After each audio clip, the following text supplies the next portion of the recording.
Today, we shall reflect on the life of St Magdalene of Canossa.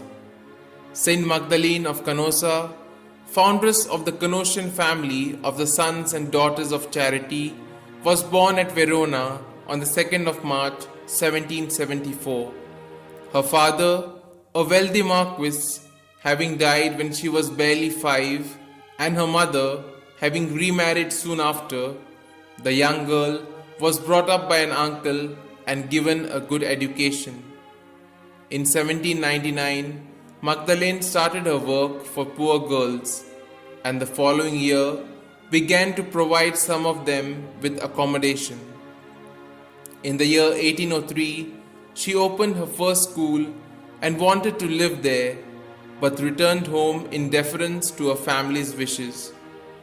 In 1808, she founded her religious congregation for the educational and healthcare apostolate.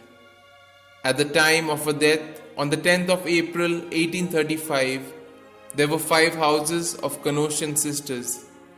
Today the congregation has almost 4,000 members in 395 houses in many countries.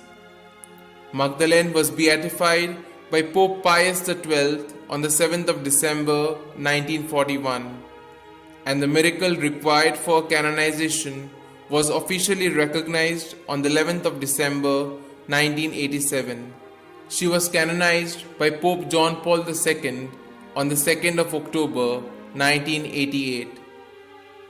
The heartbeat of Magdalene's apostolic choice vibrates through the institution that she founded and which she wished to be dedicated and consecrated to charity.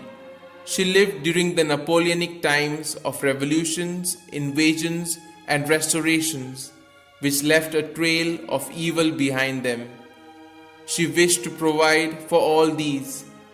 The hallmark of her personal charisma was her ability to distinguish Christian charity from philanthropy.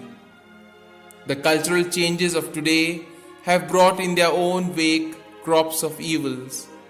St. Magdalene meets these challenges today through her sons and daughters of charity.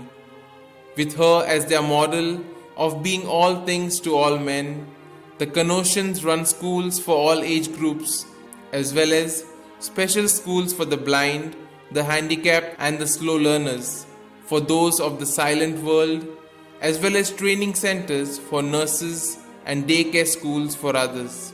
All these flourish, and through them, all the Canossians make God known so that He may be loved.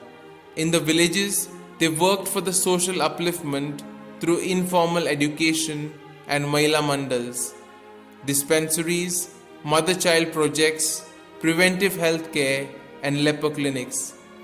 They also dedicate themselves generously in parishes and Sunday schools, as well as serving the poor, the youth, and the marginalized, realizing today the objectives that Saint Magdalene had long foreseen for them.